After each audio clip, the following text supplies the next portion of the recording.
He was ordered not to stop. No questions, no delays. But when he passed the containment cell and locked eyes with her, an alien woman glowing with ethereal beauty and silent desperation, something inside him snapped. Corporal Ryan Voss tightened, his grip on the matte black rifle slung across his chest. The dim emergency lights flickered overhead as he moved deeper into the derelict research facility known as Station Eidolon. This place had been sealed for years, drifting silent on the edge of the Maro Nebula. Its lights were not supposed to be on, yet they were, flickering and pulsing like a dying heartbeat. He was alone, supposedly. The strike team had split up an hour ago, scouring for any remaining experimental threats before Orbital Command deorbited the station and let it burn in a controlled descent into Zyros 4's oceanic atmosphere. Rian's comm crackled. Section C-12 clear. No movement. Moving to rendezvous. He didn't respond. Something had drawn him off path. Not quite a sound, more like a feeling. A tug on something deeper than instinct. He rounded the corner of the sub-level research wing, boots crunching glass fragments scattered across the floor. Holographic directory signs blinked half dead. Gene Vault A, Vault B, Containment. That was when he saw her. Behind reinforced polymer glass and containment barriers, lit by a halo of bioluminescent wiring, stood her. She was tall, perhaps a head shorter than him, her frame slender but undeniably strong. Pale skin glowed faintly blue, and iridescent threads ran like living veins over her limbs. Her hair was a luminous white cascade, drifting like mist. Tiny lights blinked within her skin like fireflies beneath ice, and her eyes, violet, deep and intelligent, locked onto his with heart-breaking clarity. She placed both hands on the glass. "Open the door, human. Free me," she said softly. Her voice came through the old intercom speaker, distant, haunting. Ryan hesitated. He'd seen plenty of aliens during border patrols. He'd killed more than a few. But never, never had he seen someone who looked like this. She wasn't just alien. She was engineered, refined, breathtaking, and terrified. "What the hell is this?" he murmured, stepping closer. He eyed the interface next to the cell, barely functional. It read, Specimen D16 race, unknown hybrid directive, contain, extract genetic material, no external contact. "No," he muttered, breath catching. "This wasn't in the brief. You were left here." "I was never part of your mission," she said. "I wasn't meant to be found." He touched the glass. "What's your name?" he asked. A pause. She hesitated. Then, "Thalin." He nodded slowly. "Ryan. They trapped me because of what I carry inside. My DNA adapts, mutates. It was meant to heal a dying empire. Instead, it became currency. I am not a person to them, I'm a sequence." Her voice dropped. "They harvested so much already, but they weren't finished, and now they're coming back." Something in the way she said it sent a chill down his spine. "You're lying," he said quietly. "This station's abandoned. You're the only one here." Her eyes flicked upward. "Then why is the stasis field pulsing red?" Ryan looked. The lights that ran across the ceiling were no longer white. They pulsed like veins under skin. Red. Intrusion alert. Movement detected. A security drone zipped past the corridor behind him. Then another. "Oh no," he muttered. "Command said this place was cold. Dead." She pressed harder against the glass. "It wasn't supposed to wake up unless someone entered. That someone is you." He took a step back, thinking fast. "We can call evac. Maybe I can—" "No," she cried. "You can't call them. If Command sees me, they'll kill us both to erase the evidence." "What the hell are you, Thalin?" Her gaze turned bitter. Once, a child of Miradra. Now, a relic, a lab rat, a genetic key to powers no species should wield. Something slammed in the distance. Metal creaked as distant doors hissed open. Warning klaxons blinked on for the first time in years. The station was waking up. "They're not dead," Thalen whispered. "The scientists, the collectors, they're still here, dormant, frozen between pulses." Ryan's training kicked in. Time to go. But he looked back at her, pale hands on glass, breathing hard, desperation on her face, but also trust. In him, he couldn't leave her. He gritted his teeth and ripped the access panel off the wall. Wires sparked, hissed, sizzled. He remembered enough from his tech school days to bypass a security lock. "Step back," he warned. She did. He sparked. The core control line, overloading the system. The magnetic bolts hissed. With a crackle of discharging energy, the transparent door slid open an inch, then another, then all the way. She stumbled out, catching herself with one hand. Her skin shimmered in proximity to his. He flinched. She was warm, and beneath her beauty was something powerful. Raw strength, like a storm wearing the form of a woman. "Thank you," she whispered. "No one's ever chosen me before." "You're not property," he growled. "Not while I'm breathing." But already he could hear something stalking them from the corridor beyond. Not footsteps, more like skittering. "Time to move," he said, raising his rifle. "Do you know how to fight?" She straightened, her eyes narrowing. "I was grown in a war." "Yes," he grinned. "Then stick close. You're getting out of here, I swear it." Behind them, a wall exploded inward. Something lunged. Ryan didn't hesitate. He fired. Thalen screamed, not in fear, but fury, and light burst from her skin, forming a crackling shield that deflected the second drone's plasma bolt. "Okay," Ryan muttered, ducking behind a pillar. "That's new." "You haven't seen anything yet," Thalen said, and together, they ran. They fought their way to the lower hangar, using a mix of Ryan's firepower and Thalen's bioluminescent defense abilities. She absorbed energy blasts, redirected current, and in one terrifying moment, fused with a dormant power grid long enough to fry 3 attackers with a thought. But it was costing her. "Thalen," Ryan said, breath ragged. "You're bleeding. Energy." She nodded. Her glow was fading. "I wasn't meant to stay awake this long." "We're almost there." The hangar was within reach. Ryan could see the battered dropship through a cracked bulkhead. But a swarm of humanoid automatons surged between them and escape, grown from tissue and steel, twisted mockeries of science. They paused behind cover. "There's too many," Ryan said grimly. "They'll shred us." Thalen looked at him. "There is another way." He narrowed his eyes. "What do you mean?" She pressed her palm to his chest. He felt heat radiate from her, something stirring. "If I connect with you, synchronize, your strength and my power will combine. We'll burn through them." "That sounds risky." Her lips curled in a small smile. "So is dying." A beat of silence. Then he nodded. "Do it." She leaned forward, touched her forehead to his. A rush of heat slammed through him, his vision blurred. Electricity danced down his arms, his rifle crackled with new energy, and then they moved as one. They tore through the swarm, Ryan's aim. Impossibly perfect. Thalen's shield projecting around them like a living aura. Their minds linked. Battle thoughts fused, instincts sharpened. She directed his movements. He channeled her energy, and when the last abomination fell, the world fell silent. Breathing hard, Ryan turned to her. She was shaking. "I can't." "Stay connected," she whispered. "That's okay. We're almost out." They climbed into the dropship, barely ahead of a structural collapse. As the ship lifted off, fire chased their heels, and Station Eidolon crumbled beneath them.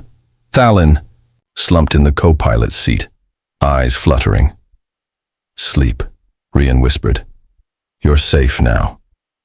Before her eyes closed, she whispered one last thing. You're not like the others. He looked at her, at the scars hidden under her glow. At the pain she still carried, neither was she. Rian freed Thalon from her containment cell deep within Station Eidolon, only to discover she was the last living specimen of a powerful bioengineered species. Together, they fought their way through reawakening horrors, both mechanical and biological, and escaped moments before the station's collapse. But survival came with a price. Thalon's powers are fading, and they are not alone in the void. The dropship hurtled through the dark between worlds, its engines sputtering with age. The nav systems had taken a beating during launch, but Ryan managed to stabilize their course, barely. Behind them, Station Eidolon was a diminishing point of light swallowed by clouds of greenish stellar gas. Inside the cockpit, dim red lights illuminated the exhaustion on his face. Sweat soaked through his collar and his knuckles were bruised where the controls bit into him during evasive maneuvers. Thalon lay beside him on the co-pilot bench, her breathing shallow. Her glow, so vibrant before, had dulled to a faint pulse under her skin, barely noticeable now. The light webs that once danced along her arms were still. Ryan frowned, pushing aside his fatigue. "Come on, talk to me," he muttered, kneeling beside her. "You burned through half a warship's worth of energy back there. What do you need?" "Food, water, power." Her eyelids fluttered open slowly. "No, input," she whispered hoarsely. "I need silence." "Silence?" he echoed. "My nervous system is overclocked," she rasped. "The synchronization, merging our instincts, it took more than I thought." Ryan rubbed the back of his neck, grimacing. "Well, that makes two of us." She smiled faintly. "You're more adaptable than I expected. You're more dangerous than I expected," he replied. "And you didn't warn me about the mind link part. I didn't think you'd agree if I did." That earned her a low laugh, though it was half a growl. He sat back and glanced at the readouts. They had about 4 hours of oxygen left if they didn't land somewhere. Fuel wasn't great either. He opened a shaky comm channel. "This is Corporal. Ryan Voss of the 17th Scavenger Division, requesting emergency touchdown vector. I've got a high-priority package." There was no response. He tried again, cycling frequencies. Static. Silence. Then a soft chime. "Connection open," a voice crackled through. Female, cold, precise. "Corporal Voss, you're far off your assigned patrol route." His pulse spiked. He recognized that voice. Lieutenant Commander Helrich's Intelligence Division. Cold as frozen iron.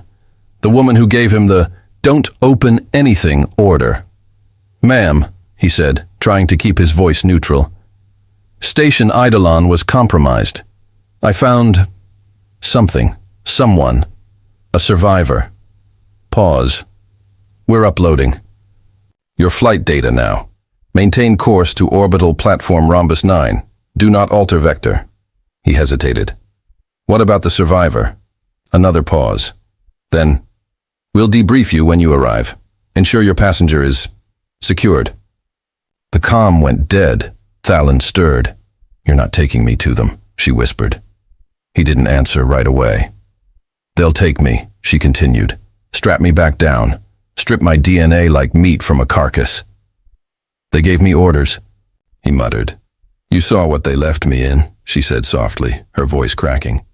"And you know what I am." Rian stared at the cracked glass of the nav display. He could still hear her voice when she first looked at him through that cell. "No one's ever chosen me before." He cursed under his breath, hands gripping the EA controls. Then, he cut the navigation system. The ship jolted as the AI protested. "Warning. Navigation offline. Orbital trajectory unstable." "Override," he barked. "Input vector," the AI prompted. He keyed in new coordinates manually. "Planet. Not far. Atmosphere breathable. Listed as uninhabited on old maps." He'd seen it once in a salvager's database, a fringe world, green skies, ancient ruins, perfect for hiding. He looked over at Thalon, who blinked at him through tears. "You're not going back into a cage," he said firmly. "Not while I've got a say." Her voice broke. "Ryan, you trusted me. Now I'm returning the favor." He set the dropship's trajectory and pushed the engines harder than he should. Behind them, a ping echoed in the comm. Rhombus 9 had noticed the deviation, but it was too late. They burned into the atmosphere of the green sky world like a falling star. Surface, planet Virel Theta, 5 hours later. Ryan sat on a moss-covered boulder beside a broken landing skid, watching pale blue mist swirl over alien ferns. The jungle was dense and bioluminescent, breathing with quiet pulses. Everything shimmered like moonlight, even in daytime. Thalon sat across from him, recovering under a bio-blanket salvaged from the medkit. She still looked weak, but her light was returning slowly. "I don't think we were supposed to make it out," Ryan said. "No," Thalon agreed quietly. "I think Eidolon was a trap." He looked at her. "For me," she clarified. "You said your DNA adapts," he said. What?" She hesitated, then looked into the forest. "To pain, to time, to whatever the body needs to survive. The more you suffer, the more it learns. They tortured me, again and again, watching what my cells would become." He exhaled sharply. "That's monstrous. They made me part Miradi, part human, part something else. Something ancient. They called it Project Echo." He frowned. "Echo?" She nodded. "Because every time they thought they'd destroyed me, I came back. Like a sound that refused to die." "Why you?" he asked. "Why not another specimen?" Her expression darkened. "Because I was the only one that could bond with a human." Ryan stiffened. "You mean, like you did with me?" She nodded. "There were others. Subjects they tested. Soldiers, scavengers, diplomats. All of them burned out, died during the sync process. You're the only one who didn't." "Lucky me," he muttered. "No, not luck," she said. "Something in you matched my neural structure. And I don't think it was random." His stomach twisted. "So what? You think I was bred for this?" "I don't know," she said honestly. "But I think we're meant to unlock something together." A shadow passed overhead, a dark speck against the green sun. Both of them looked up. "Was that a ship?" he whispered. Another shadow, larger. He grabbed the binoculars and scanned the sky. "Damn. He cursed. "Rhombus 9 must have sent trackers. Stealth class. I count 2. They'll bomb the whole forest to recover me," she said softly. Rian stood. "Not if we run." "No," she said. "Not this time." He turned to her. "I've spent years hiding," Thalon said. "I'm done running." He saw the fire building in her again. She stepped forward and placed a hand on his chest. "Will you stand with me?" Ryan didn't hesitate. "Every step," he said. She leaned in and pressed her forehead to his again. This time, gently, deliberately. The light between them sparked anew. Their thoughts brushed again. Familiar this. Time. Warm. Intimate. No longer strangers. No longer test subjects or warriors. Partners. And together, they turned to face the sky. Ryan and Thalon escaped from Station Eidolon, choosing exile over obedience to the cold authorities of Rhombus 9. On the forgotten world of Virel Theta, as Thalon's strength slowly returns, a deeper bond forms between them, one that awakens a mutual purpose.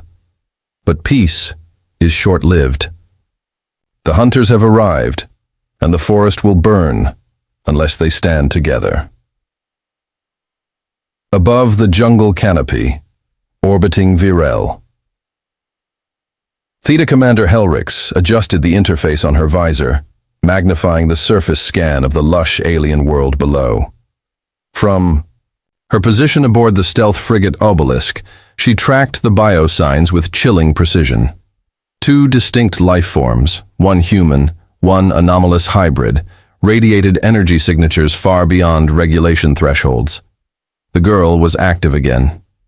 Helrix turned to her adjutant. Dispatch the recoveries. I want both of them breathing, but no unnecessary force. If it resists, use the neural nullifier. Understood, Commander. But, she added, eyes narrowing, if the human shows resistance, terminate on sight, planet surface, Virel Theta. The jungle was strangely silent as morning light fractured through green mist. Somewhere in the canopy, winged reptilian creatures flitted between vines, avoiding the clearing where Ryan and Thalin crouched. Behind the downed dropship, Ryan gripped his pulse rifle, tuning the magnetic scope to short-range burst. He'd taken stock of their salvage: 2 rifles, limited ammo, a collapsed mine drone with half a battery, 1 EMP grenade, 1 flare, and Thalin. Thalin, who now stood taller than before, wrapped in a patchwork of salvaged cloth, her bioluminescent. Veins glowing again, brighter, sharper. A low-energy hum surrounded her body like static before lightning. They'll scan for us, she murmured. We need cover, somewhere deep. Then we move, he said. There's a cave system northwest. I saw it on approach. She didn't move. Instead, she held out her hand. He hesitated. She smiled faintly. Not for sync, just to walk. Beside me. He took her hand, and they ran into the jungle together. 2 hours later, the Obsidian Gorge. They arrived at the mouth of a massive ravine, black rock veined with silver ichor that pulsed like it was alive. Strange roots hung from the cliffs like muscle sinew, and waterfalls of shimmering mist cascaded down sheer drops. Thalin stopped just outside. I know this place. Ryan looked at her. From where? I don't know. My DNA remembers. She pressed a hand to the stone. It responded, subtly. A flicker of light crawled across the surface like it was recognizing her. Suddenly the rock began to fold inward. Forming a triangular entrance, Ryan raised his rifle, startled. That's not natural. No, Thalin whispered. This was built before even your kind. He stepped inside behind her, weapon lowered. The cavern inside was vast, lit not by torches or artificial lights, but by the glowing walls themselves. Strange runes scrawled across surfaces, and the air shimmered, faintly with heatless energy. Echoes followed every footstep like distant voices. Ryan was breathing hard. This place is alive. Thalin nodded. It remembers those who share its blood. You mean you. And now, you too. He froze. What? She turned toward him. When we linked, back on Eidolon, you didn't just read my thoughts. You changed. Your physiology adapted. Just slightly, but enough to make the vault recognize you. He stared at his hand, flexing it. You're saying I'm part. Alien now. No, she corrected gently. You're becoming more human than ever, because now you carry something forgotten, something meant for us. Us? He echoed. Then the cavern shook. The sky above them cracked open with sonic booms. Explosions rippled through the upper forest. The smell of scorched moss reached them. Even inside the vault! They're here! Ryan growled. Thalin didn't flinch. They're afraid, she said. Afraid we'll awaken it. What is it? She looked toward the central chamber of the vault. A plinth stood there, ancient, cracked, glowing faintly. Memory, she whispered. Before Ryan could stop her, she stepped forward and placed her palm on the plinth. A surge of light burst from her skin. Runes ignited across the chamber. Ryan shielded his eyes as the air trembled. And then, images. Visions poured into their minds like a waterfall of forgotten knowledge. An ancient species, tall and luminous like Thalin, defending worlds against cosmic annihilation. Living ships, starborn titans. They fused thoughts, memories, bodies, human-like in emotion, but godlike in ability. And one among them, the Echo Bearer, was designed to survive collapse, to adapt, to merge with another species, to ensure rebirth. And that Echo Bearer now stood beside him. Thalin gasped as the visions ended. "I'm not a prisoner," she said aloud, voice fierce. "I'm a key." Outside the vault, moments later, a detachment of Rhombus 9 shock troopers landed on the edge of the gorge, camouflaged in iridescent armor. Commander Helrix descended last, flanked by 2 hulking neural enforcers. She peered into the gorge with narrowed eyes. Scans show subterranean activity. "They're accessing pre-collapse systems." Her lieutenant hesitated. "Do we engage, ma'am?" Helrix stared at the mist rolling from the cave. "Burn everything." Inside the vault, Ryan loaded his last magazine and glanced toward Thalin. Her glow had intensified again. Her hair floated slightly as if gravity forgot her. She turned to him, eyes aglow with ancient energy. "I can hold them back," she said. "If I interface with the vault fully, its defenses will awaken." "And you?" he asked. "I don't know." "No," he growled. "We don't split up again." She stepped closer and pressed her hand to his chest. "Then fight with me." The vault responded. The plinth's light shot into both of them. Their bodies lifted inches from the floor. Light encircled their limbs, DNA merging not in pain, but in purpose. Their minds fused again, cleaner this time. No fear, no confusion, only resolve. And when they touched down again, Ryan felt different, stronger, faster. His vision expanded. The pulse of the jungle matched his heartbeat. He could see through the rock, hear the boots of the soldiers approaching. Thalin extended her hand, and a blade of light formed, alive, shifting. She turned to him. "We fight for the forgotten," she said. He nodded. "And for the future." Together, they walked toward the vault entrance. The Battle of Virel Theta Eat began, with flame. The sky rained fire as the shock troopers descended, but they met resistance they hadn't expected. Vines and stone twisted to defend the vault, and bursts of plasma arced from ancient pylons hidden beneath centuries of growth. Thalin was the storm. She danced through the battlefield like lightning, her body a fusion of grace and fury. The blade she wielded carved through neural enforcers like silk through paper. Rian covered her flank, his movements enhanced. He anticipated enemy fire before it came. His rifle felt like an extension of thought. Every shot landed. Every dodge was instinct. Helrix advanced behind her troops, furious. She activated her personal shield and drew a disruptor blade. "You think you can defy the Directorate, hybrid? Your property." Thalin turned to her, smiling coldly. "No." She stepped aside, and Ryan was already moving. He met Helrix head-on, blades clashing. "You left her in a cage," he snarled. "You don't get to claim her now." Their duel was brutal, fast, like lightning clashing with stone. Sparks flew. Ryan's blade nearly split Helrix's shield twice, but she was cunning and fast. "Your mind's been compromised," she sneered. "You're not human anymore." "No," Ryan said, pushing back. "I'm finally human enough." Helrix lunged, only for Thalin to intercept. With a scream, she plunged her light blade through Helrix's chest. The commander froze, eyes wide with disbelief. "You should have listened when I begged," Thalin whispered. Helrix's body collapsed, lifeless. Aftermath, dusk on Virel. Theta the jungle was quiet again. Smoke drifted lazily upward from wreckage. The dead were buried beneath vines and moss. The vault stood untouched, pulsing with faint light.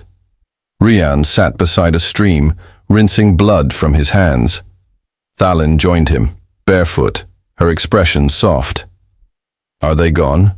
he asked. She nodded. "For now. Rhombus 9 lost their link to Eidolon. They won't risk another assault soon." He looked at her. Really looked. "You were right," he said. "About what?" "This wasn't about escaping. It was about becoming." She smiled. "I didn't know what I was until you opened that door," she whispered. "And you didn't know what you could be until you let me in."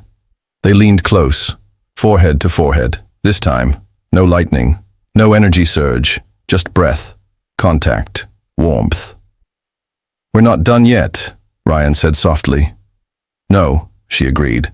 "Now the real story begins." After awakening the ancient vault and fending off the soldiers of Rhombus 9, Rian and Thalon stand bonded by mind and soul. But the battle was only a spark. Now they face a galaxy that wants her erased, and him silenced. Yet somewhere in the stars lies a secret, the last hope for both their species. 3 days later, deep within the vault had reshaped itself. Passageways previously sealed now flowed open like living rivers of stone and light. Machinery pulsed with alien purpose. Ancient consoles, once dead, now displayed constellations, rotating symbols, and something stranger, coordinates. Ryan studied the holomap with a frown. These systems don't correspond with anything in modern charts. "They're not modern," Thalon said. She moved beside him, her glow softer now, contained. Her feet hovered slightly above the ground, as though gravity no longer fully applied to her. "They're a memory map," she explained. "These are the old worlds, places my people once called home, before the collapse scattered everything." He tapped one of the glowing nodes. "This one's blinking." "That's the source," she said quietly. Ryan looked at her. "What's there?" Thalon hesitated. "The Heartstone, the origin of my kind. It's dormant. But if we awaken it—" She stopped, eyes shining. "We can bring them back." One day later, repaired dropship. Valence Echo. Thalon fused the engines with a flick of her palm, her touch syncing with long-dormant tech as if born to command it. What was once a disabled wreck now hummed like a living thing. The Valence Echo had teeth again. Ryan loaded supplies, slinging a fresh coil rifle across his back. "You sure the ship will hold up for FTL?" "She's old," Thalon said, stepping aboard. "But like me, full of secrets." He grinned. "You're sure you're not just part machine?" She stepped close, tracing a glowing fingertip along his jaw. "I'm sure you're still asking dangerous questions, human." He leaned in. "And you're still avoiding answers." She smirked, then kissed him, swift, fierce, and charged with meaning. "Let's go wake the stars." In transit, 9 jumps later. The ship pulsed around them like a heartbeat. They spent days in microgravity, testing systems, charting anomalies, and, when alone, learning one another like a language passed down by firelight. They spoke in silence, touched in trust, and when they linked again, mind to mind, it wasn't accident or defense, it was intention. Memories flowed between them freely now. Thalon's life in the vault lab, songs her people used to hum under binary moons, laughter she thought long dead. Ryan's childhood on Earth's rusted belt stations, the scars from battles fought alone, the ache of trying to belong. Their love, forged in battle, now burned with quiet clarity. But they weren't alone in the dark. Tracking signal. Aboard. The Rhombus 9 pursuit cruiser. Zareth Blade Vice Commander Atrox watched the blinking transponder with disgust. Helrix was weak, he said to the gathered council via hololink. She let sentiment interfere with asset retrieval. "Recover the Echo Bearer," one voice said. "Or destroy her," said another. "We cannot let the Heartstone awaken. The galaxy is not ready." "And the human?" Atrox asked. "Make an example of him." He smiled coldly. "With pleasure. Orbiting the dead world." Giovanni. The source was a ghost planet, black and blue, cratered with ancient wounds, its orbit unstable. And yet the Heartstone pulsed deep beneath its crust, like a buried sun. The Valence echo descended into a swirling storm of magnetic clouds. Inside the cockpit, Ryan's knuckles whitened on the controls. "Landing might kill us," he said. "I'll catch us," Thalin replied. "You can do that?" She looked at him, dead serious. "I'm not entirely sure, but I believe in you crashing well." He laughed, despite the tension, and they hit atmosphere like a falling star. Surface. The core temple. They found the Heartstone beneath a cathedral of broken sky glass. Pillars stretched upward like the ribs of a god. At the center floated a massive crystal cracked, bleeding slow streams of radiant energy into pools below. Thalin approached reverently, eyes wide. "It's alive," she whispered. "And dreaming." Ryan walked beside her. "So what now?" "I have to bond with it. Complete the connection my kind was made for. But it'll test me. It has to." She turned, eyes full of light and fear. "Will you stand with me?" He stepped forward and took her hand. "Always." She pressed her forehead to the crystal. Inside the mind of the Heartstone, it was not like their previous link. This was infinite. They floated through star-born memories of entire civilizations. Empires rising, falling. Wars fought against machines, devourers, and time itself. Souls fused together into light. And then, judgment. The Heartstone spoke in thought and soundless force. "You are not whole. You are not many. Why do you seek rebirth?" Thalin stepped forward. "I am the last echo, the last memory of a people who gave everything to protect others. I seek not rebirth, only truth." "And the human?" Ryan stepped beside her, his voice unshaken. "She isn't alone anymore, and neither am I." "What will you do if given power?" Thalin answered. "Share it, even with the broken races." Ryan answered. "Especially with them." "Then prove it." Outside. As the stars shattered, Atrox's cruiser descended like a blade. They launched missile storms and kinetic rounds before even issuing warnings. The Valence Echo was hit, half buried in ash and wreckage. Troops deployed in waves, storming the ruins of the Source Temple with disruptors, flame guns, and EMP grenades. But the Heartstone awoke, and with it, Thalin changed. She stepped out of the temple, a radiant being of living energy. Her blade had become a winged crescent, dancing with gravity and light. Beside her, Ryan's armor glowed with the glyphs of the Heartstone.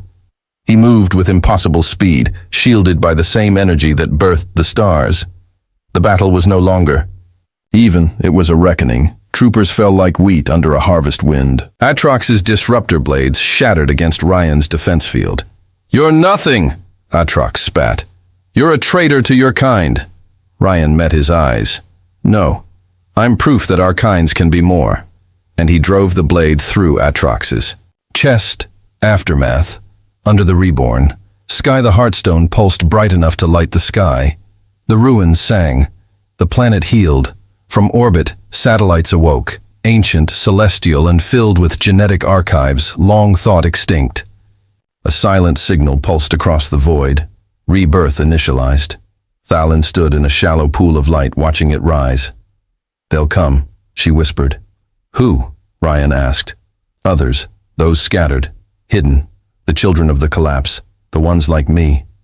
She turned to him. "We're not the last anymore." He walked to her and took her hands. "No. But even if we were, I'd still choose you. In any galaxy." She blinked, lips parting. "Then let's open the stars, human," he smiled. "After you, alien." And together, they stepped into the light. The end if you enjoyed this story. Would you like a sequel? Perhaps a story following the Rebirth Wars, or a new story with a different alien and human romance combo? Let me know, and I'll begin crafting the next one for you.